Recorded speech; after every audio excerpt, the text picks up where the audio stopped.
know that you are near. You might understand what you would say to us this day. We pray in your Son's name. Amen. This one was hard. It's hard to tell you how hard this particular verse was to get my handle around, to grab it. You heard it even in the children's sermon.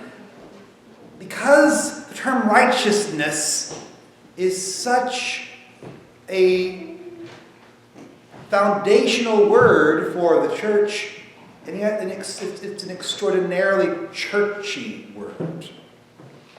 It's hard to define, almost. What is righteousness?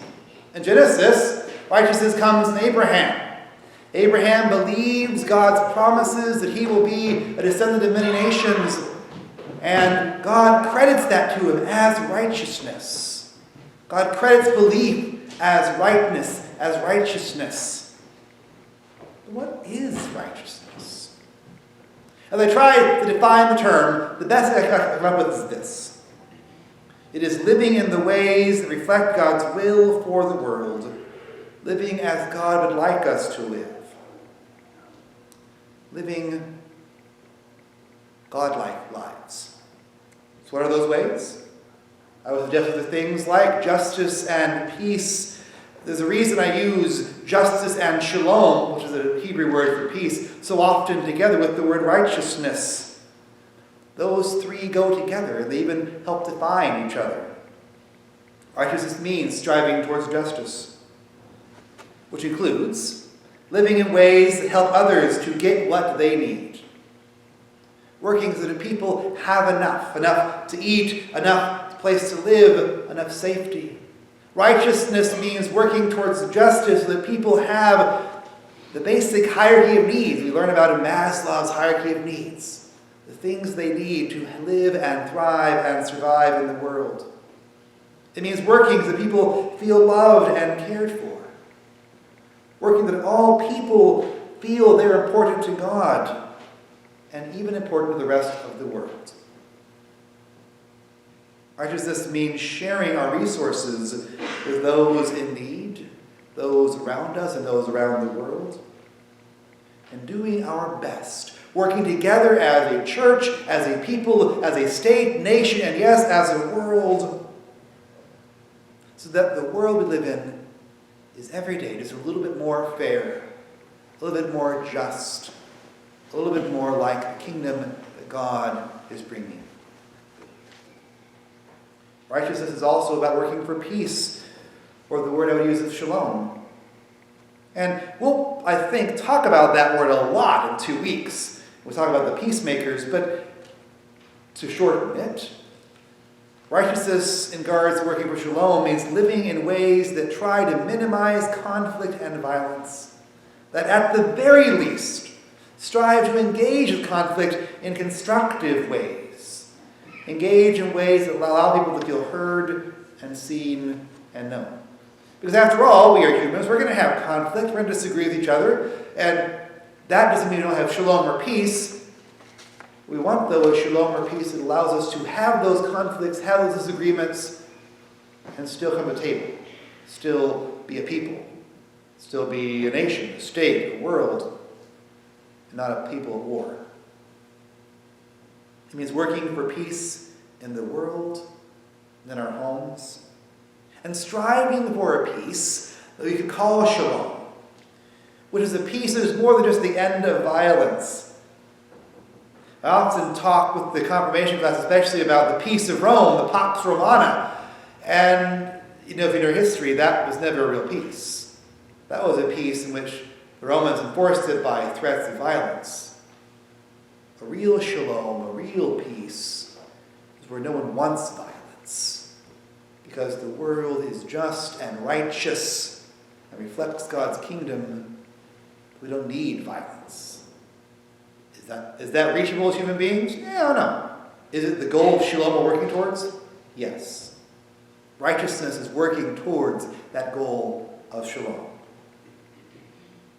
That's what I think righteousness is. How I would define it is, as I delve into the word, what does it look like here in 21st century America? What does it mean to hunger and thirst for it?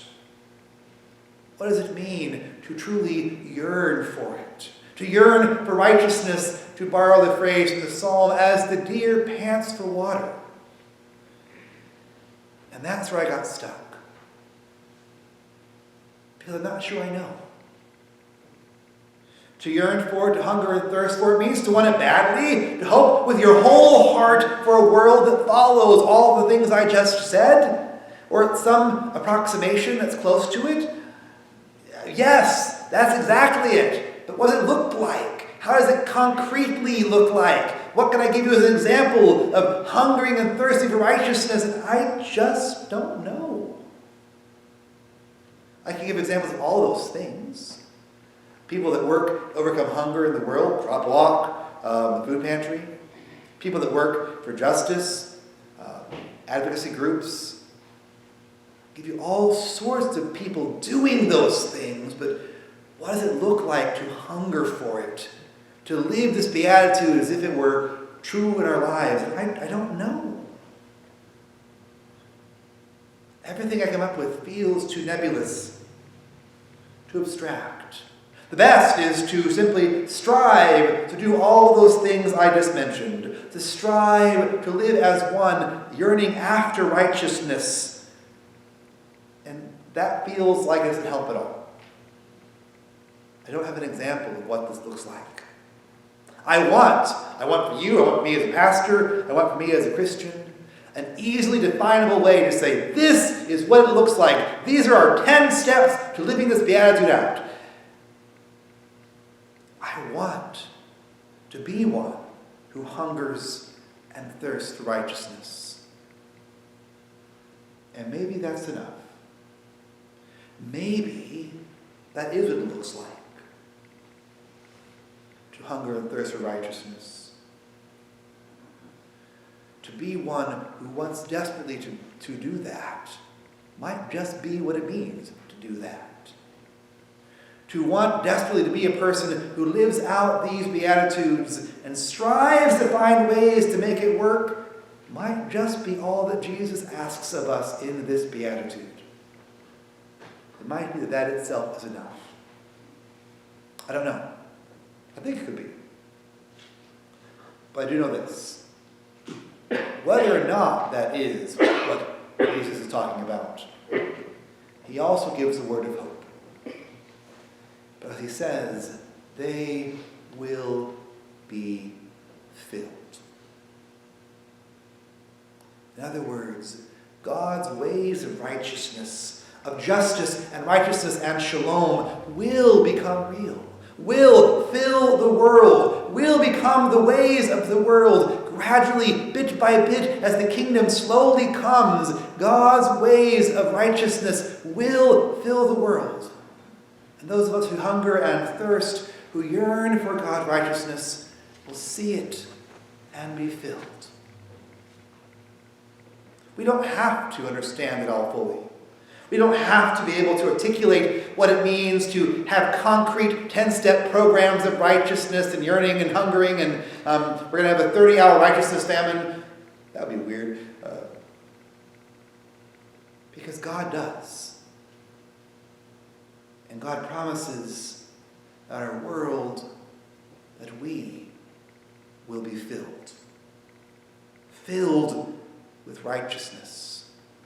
Filled with the promises of God. That God is at work in the world, bringing the world closer to God's dream for creation. Filled with a world that, despite what it might seem on many occasions, is still in God's hand. A God who loves us and keeps moving forward toward the kingdom that is coming. Filled with the ways of God whenever we strive after them, because God delights in filling us with righteousness. I don't really know what it means to hunger and thirst for righteousness. I spent a long time this afternoon trying to find ways to put it in concrete terms. So I didn't know it here. But I know this. If we keep at it, if we keep praying and yearning and striving after God, then I and we shall be filled. And that is enough. Thanks be to God. Amen.